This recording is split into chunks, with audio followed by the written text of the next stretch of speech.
In business, let's look at some important data relating to the performance of factories in South Africa.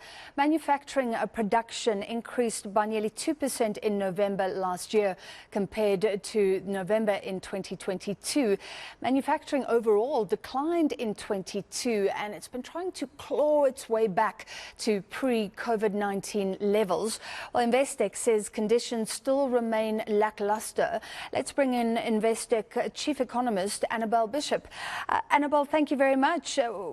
Why is this nothing to write home about, I guess?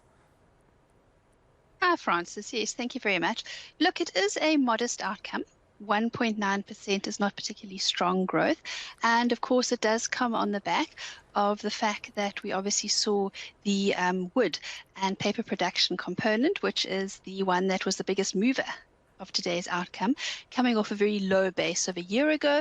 Of course, as well, we do also find that we continue to have very heavy constraints in the ports at South Africa, heavy port congestion. We know, of course, of the constraints in the railway system, unable to meet capacity, and of course, as well, load shedding, unable to meet demand. So all of these factors obviously pulling through into an economy outlook this year of likely 1% after last year's 0.5%. But of course, these manufacturing figures we're referring to are actually for November last year.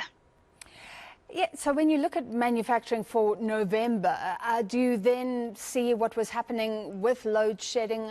I remember it was pretty bad in that month. Does that figure make this? Does that make this figure a little bit better?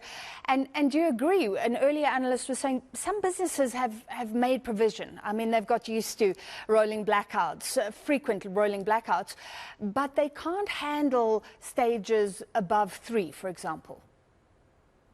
Yes, well, that's